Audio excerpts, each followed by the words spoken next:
ይህ ሚዛናዊና ተአማኒ ሰበር መረጃዎችን የሚያደርሳችሁ ጥበብ ሚዲያ ነው። ሰብስክራይብ በማድረግ የደወል ምልክቷን በማብራት ቤተሰብ ትሆኑ ዘንድ በታላቅ ትህትና እንጋብዛለን። እጅግ መሪር ሐዘን ተፈጠረ። በርካታ ኢትዮጵያውያን አስደንጋጭ በሆነ ሁኔታ አልቀዋል። ልዩ ሰበር መረጃ አዘጋጅተናል፣ በዝርዝር ይቀርባል። የህወሓት ወታደራዊ አመራሮች የቲዲኤፍ ሴት ወታደሮችን መድፈራቸውን በምርመራ ተጋለጠ። እጅግ ሚስጥራዊው የምርመራ ሪፖርት በስፋት ይቀርባል። በኢትዮጵያ የዩናይትድ ስቴትስ ባለሙሉ ስልጣን አምባሳደር ኤርቪን ማሲንጋ ለይፋዊ የሥራ ጉብኝት ታሪካዊቷን የጎንደር ከተማ መግባታቸው ተዘገበ። የሮይተርስ የምርመራ ዘገባ የቀድሞ የአሜሪካ ጦር ኃይል አባልና የረጅም ጊዜ የመንግስት ኮንትራክተር በሆኑ ግለሰቦች ቁጥጥር ስር ያሉ ኩባንያዎች የሚያንቀሳቅሷቸው አውሮፕላኖች በሱዳን እየተካሄደ ላለው አውዳሚ ጦርነት የነዳጅና የጦር መሳሪያ አቅርቦት ለሱዳን ፈጥኖ ደራሽ ኃይል RSF ለማቅረብ ጥቅም ላይ መዋላቸውን አጋለጠ። ከባህር ማዶ የምንዳስሰው ርዕሰ ጉዳይ ነው። ውድ ቤተሰቦቻችን በዕለቱ መረጃችን እነዚህንና ሌሎችንም ሀገር አቀፍና ቀጠናዊ መረጃዎችን በዝርዝር ወደ እናንተ እናቀርባለን። ለዕለታዊ እንቅስቃሴ ይረዳችሁ ዘንድ ደግሞ የዕለቱን የውጭ ሀገር ገንዘቦችን ዕለታዊ ምንዛሬ ዋጋ አስቀድመን ወደ ዝርዝር ዘገባዎች እናልፋለን። ዛሬ በዳሽን ባንክ አንድ የአሜሪካን ዶላር 159 ብር እየተመነዘረ ነው። የአውሮፓ ዩሮ 187 ብር ከ2 ሳንቲም፣ ፓውንድ ስተርሊንግ 204 ብር ከ4 ሳንቲም፣ የስዊዝ ፍራንክ 204 ብር ከ4 ሳንቲም፣ የተባበሩት አረብ ኤሚሬቶች ድርሃም 46 ብር ከ1 ሳንቲም፣ ሪያል 45 ብር ከ1 ሳንቲም እየተመነዘረ ነው። በአቢሲኒያ ባንክ አንድ የአሜሪካን ዶላር 159 ብር ከ4 ሳንቲም ሲመነዘር፣ ፓውንድ ስተርሊንግ 212 ብር ከ1 ሳንቲም፣ የአውሮፓ ዩሮ 186 ብር ከ3 ሳንቲም፣ የስዊዝ ፍራንክ 196 ብር ከ6 ሳንቲም፣ የተባበሩት አረብ ኤሚሬቶች ድርሃም 44 ብር ከ7 ሳንቲም፣ የሳውዲ ሪያል 44 ብር፣ የቻይና ዩዋን 23 ብር ከ4 ሳንቲም ይመነዘራል። በህብረት ባንክ አንድ የአሜሪካን ዶላር 160 ብር ከ4 ሳንቲም፣ የእንግሊዝ ፓውንድ ስተርሊንግ 212 ብር ከ9 ሳንቲም፣ የአውሮፓ ዩሮ 187 ብር ከ9 ሳንቲም፣ የስዊዝ ፍራንክ 196 ብር ከ4 ሳንቲም የተመነዘረ ነው። የህወሓት ወታደራዊ አመራሮች የቲዲኤፍ ሴት ወታደሮችን መድፈራቸውን በምርመራ ተጋለጠ። የህወሓት ጭካኔን የሚያስረዱ ተጨማሪ መረጃዎች እየወጡ ነው። ቡድኑ በሰሜኑ ጦርነት ወቅት የገዛ ሴት ወታደሮች ላይ ጾታዊ ጥቃት ይፈጽም እንደነበረ ዛሬ የወጣ አንድ የምርመራ ሪፖርት አጋልጧል። ዘ ኒው ሂውማኒታሪያን ይህንን በተመለከተ አስደንጋጭ የምርመራ ሪፖርት ይፋ አድርጓል። በዚህ ሪፖርት በሰሜኑ ጦርነት ወቅት ቲዲኤፍን የተቀላቀሉ ሴት ወታደሮች በከፍተኛ የቡድኑ ወታደራዊ አመራሮች ተደፍረዋል፣ ጾታዊ ጥቃት ተፈጽሞባቸዋል። በሰሜን ኢትዮጵያ አዲስ የጦርነት ስጋት ባንዣበበበት በዚህ ወቅት የትግራይ ክልላዊ ባለስልጣናት የቀድሞ የትግራይ ተዋጊ መከላከያ ኃይል ወይም ደግሞ ቲዲኤፍ ተዋጊዎችን እንደገና እንዲመዘግቡ ጥሪ ያቀረቡ ነው። በዚህ ኃይል ውስጥ ያገለገሉ ሴቶች ከ2020 እስከ 2022 በተካሄደው ግጭት ወቅት በራሳቸው አዛዦች የደረሰባቸውን የጾታ ጥቃት በይፋ መናገር ጀምረዋል። በጦርነቱ ወቅት የተፈጸሙ የሰብአዊ መብት ጥሰቶች ላይ የተደረገው አብዛኛው ትኩረት የኢትዮጵያ የመንግስት ወታደሮች ከነሱ ጋር በአጋርነት የተዋጉ የኤርትራና የአማራ ኃይሎች ህወሓትን ለማጥፋት በወሰዱት ዘመቻ ወቅት በፈጸሙት ግፎች ላይ ነበር። ሆኖም ለትግራይ ሴቶች ፍትህ ማለትም የቲዲኤፍ መኮንኖች በሴት ተዋጊዎች ላይ የተፈጸመውን የጾታ ጥቃት በተመሳሳይ ትኩረት መርምሯል ማለት ነው። ከነዚህ ሴቶች ብዙዎቹ ቀደም ሲል ያዩትን ጥቃት ከመሸሽና ጥበቃ ለማግኘት በማሰብ ወደ ተዋጊነት የተቀላቀሉ ነበሩ። ትርሃስ ጦርነቱ በህዳር 2013 ዓ.ም በተቀሰቀሰበት ወቅት በትግራይ ዋና ከተማ መቀሌ የነርሲንግ ትምህርት ትከታተል ነበር። ትምህርቷን አቋርጣ የትግራይን መከላከያ ኃይል ወይም ደግሞ ቲዲኤፍን ለመቀላቀል የወሰነችው በጦርነቱ የመጀመሪያ ሳምንት ውስጥ ያየችው አሰቃቂ ግፍን ምክንያት በማድረግ ነበር። ጎሮሯቸው የተቆረጠ አረጋውያን ሴቶችን አስክሬን አይቻለው፣ ከዚህ በፊትም መደፈራቸው ግልጽ ነበር ትላለች። የስልጠናው መጀመሪያ ወራት በመደበኛ ሁኔታ የተካሄዱ ነበር ያለችው ትርሃስ እሷ እንደተናገረችው አንድ ኮሎኔል ሴቶችን ወደ ክፍሉ እየጠሩ እየመለመለ ነበር። ነገር ግን ወደ ስልጠና ከመላክ ይልቅ መድኃኒት በመስጠት እያደነዘዛቸው ይደፍራቸው ነበር። ከተጎጂዎቹ መካከል እድሜያቸው 12 ዓመት ብቻ የሆኑ ልጃገረዶች እንደነበሩ ስትናገር፣ ሌሎች ደግሞ የእናቷን እድሜ የሚደርሱ እንደነበሩ ገልጻለች። በትግራይ ክልል ውስጥ ያለውን አፈናና ጭቆና ይቃወማል በሚል የፊታችን ቅዳሜ ሰላማዊ ሰልፍ ሊደረግ መሆኑን የትግራይ ሰላምና የለውጥ ምክር ቤት ባወጣው መግለጫ አስታወቀም። የምክር ቤቱ የሚዲያና ሕዝብ ግንኙነት ኃላፊ አባል የስምረት ፓርቲ የሚዲያና ኮሙኒኬሽን ኃላፊው ብርሃነ ገብረየሱስ በሰጡት ጋዜጣዊ መግለጫ ህዝባዊ ሰላማዊ ሰልፉ በትግራይ ክልል ያለውን ቀውስ ለዓለም አቀፉ ማህበረሰብ እንዲሁም ለፌዴራሉ መንግስት የማሳወቅና የትግራይን ህዝብ ካለበት ቀውስ እንዲወጣ የሚጠየቅበት መሆኑን ገልጿል።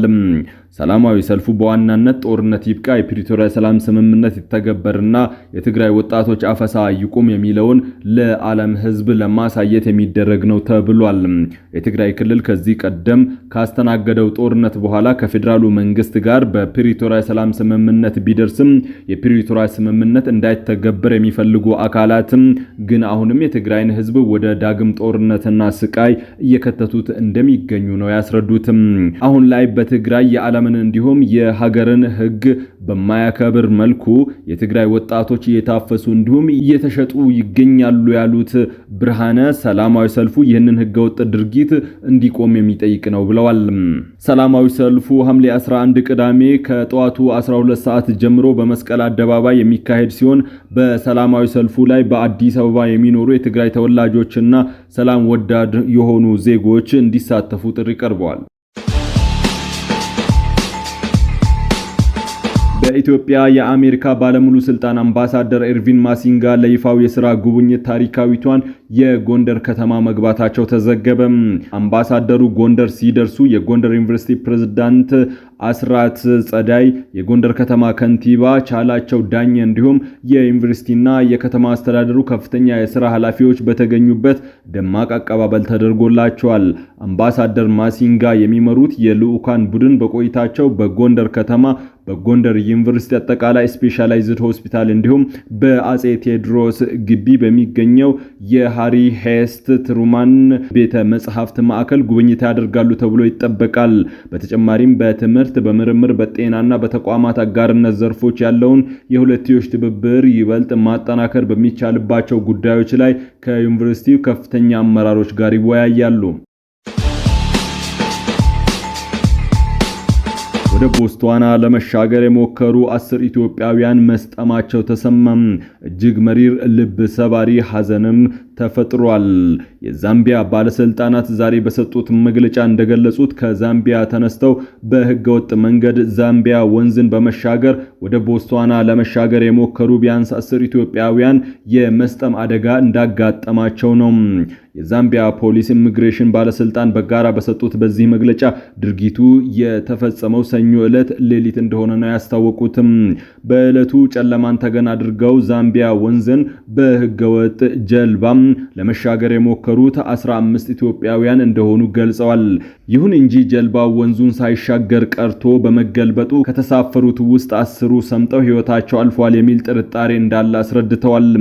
ከዚህ አደጋ በህይወት የተረፉት 2 ኢትዮጵያውያን በቁጥጥር ስር መዋላቸውን ገልጸው ቀሪዎቹ 3ቱ ዕጣ ፈንታቸው እስካሁን ግን እንዳልታወቀ አስታውቋል።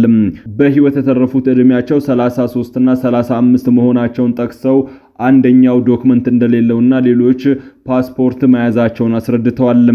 መግለጫው ጨምሮም እስካሁን ባለው መረጃ ምንም አስክሬን አላገኘንም። ይሁንና 10 ኢትዮጵያውያን መስጠማቸውን የሰማነው በደረሰን መረጃ ነው። በአካባቢው የሚደረገው ፍለጋና ዘመቻ ሲጠናቀቅ ውጤቱን እናሳውቃለን ብሏል። እንደ ዘገባዎች ከሆነ ስደተኞቹ ይህንን ወንዝ የሚጠቀሙት ወደ ደቡብ አፍሪካ የሚወስደውን ህጋዊ ድንበር ፍተሻ ለማለፍ ነው። ዛምቢዚ ወንዝ በአፍሪካ 4ኛው ረጅሙ ወንዝ ሲሆን ዛምቢያ፣ አንጎላ፣ ናሚቢያ፣ ቦትስዋና እንዲሁም ዚምባብዌና ሞዛምቢክ ውስጥ የሚያልፍ ነው። የሮይተርስ የምርመራ ዘገባ የቀድሞ የአሜሪካ ጦር ኃይል አባላትና የረጅም ጊዜ የመንግስት ኮንትራክተር በሆኑ ግለሰቦች ቁጥጥር ስር የሚገኙ ኩባንያዎች የሚያንቀሳቅሷቸው አውሮፕላኖች በሱዳን እየተካሄደ ላለው አውዳሚ ጦርነት የነዳጅና የጦር መሳሪያ አቅርቦትን ለሱዳን ፈጥኖ ደራሽ ኃይል RSF ለማቅረብ ጥቅም ላይ መዋላቸውን አጋለጠም። የአዲስ ግኝት በሱዳን እየተካሄደ ያለውን ግጭት እያስቀጠሉ ያሉ ዓለም አቀፍ የሎጂስቲክና የፋይናንስ መረቦችን ከሚያጋልጠው የምርመራ ዘገባዎች መካከል አንዱ ሆኗል። ሐምሌ 8 ቀን የወጣው ይህ የምርመራ ዘገባም መቀመጫነቱን ሲንጋፖር ያደረገው ሴንትራል ኤዥያ ዴቨሎፕመንት ግሩፕ ኃላፊ ስቲቭ ሻዊስ በሚመሩት ኩባንያዎች አማካኝነት ቢያንስ 3 ያረጁ የቦይንግ አውሮፕላኖች በቻድ፣ ሊቢያ፣ ሶማሊያና እንዲሁም በRSF ቁጥጥር ስር በሆኑ የሱዳን ዳርፉር ክልል መካከል የሎጂስቲክስ በረራዎችን ማድረጋቸውን አመላክቷል። እንደ ዘገባው ከሆነ የሹሊስ ኩባንያ ባለፉት ዓመታት በአሜሪካ ግብር ከፋዮች የገንዘብ ድጋፍ የሚደረግላቸው ቢያንስ $419 ሚሊዮን የሚያወጡ ኮንትራክተሮችን አግኝተዋል።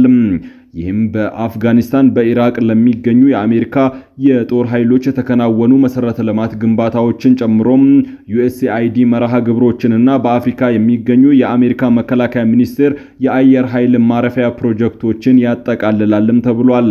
በምርመራው አንድ የቦይንግ 737 እና 2 የቦይንግ 727 አውሮፕላኖች በቻድ ከተማ ዋና ከተማ ኒንጃሚን፣ በደቡብ ምስራቅ ሊቢያ ኩሩፍ እንዲሁም በሶማሊያ ቦሳሶ ከተሞች በደቡብ ዳርፉር የRSF ዋና ሎጂስቲክ ማዕከል በሆነችው ኒያላ መካከል በረራዎችን ሲያደርጉ መቆየታቸውን ገልጿል። የዜና ወኪሉ የምርመራ ዘገባዎች እንዳመላከቱት የሳተላይት ምስሎች፣ የአቪዬሽን መረጃዎች በRSF ቁጥጥር ስር ባሉ የአየር ማረፊያዎች ላይ ቢያንስ 16 ያህል አውሮፕላኖች ማረፋቸውን አመላክተዋል። ውድ ቤተሰቦቻችን ለሰዓቱ የመራረጥናቸው ዘገባዎች በዚህ አብቅተዋል። ከኛ ጋር በመሆን መረጃን ከጥበብ ስለተከታተላችሁ ከልብ እናመሰግናለን። ሰላም።